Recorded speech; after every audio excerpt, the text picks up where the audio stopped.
À mesure que Simba avançait en âge, le poids de ses responsabilités se faisait sentir jour après jour.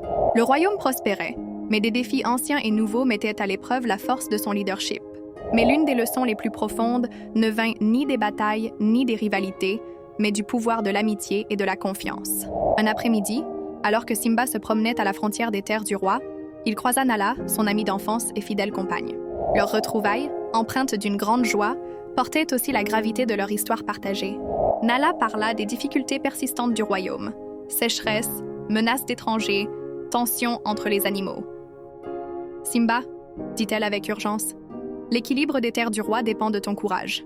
Les animaux ont besoin d'un chef qui écoute et qui agit avec force et bienveillance. » Simba écouta attentivement et sentit la justesse de ses paroles. Ensemble, ils élaborèrent des plans pour protéger le territoire, mais aussi pour le faire fleurir.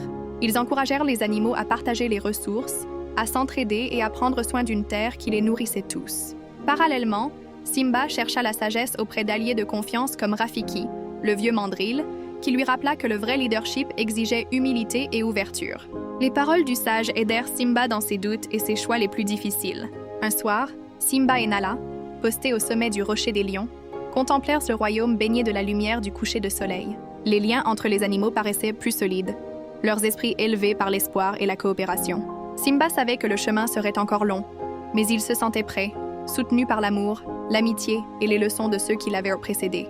L'histoire du roi lion était loin d'être terminée. C'était une aventure en perpétuelle transformation faite de croissance, d'unité et de l'éternel cycle de la vie. S'il vous plaît, partagez cette vidéo puis abonnez. Merci.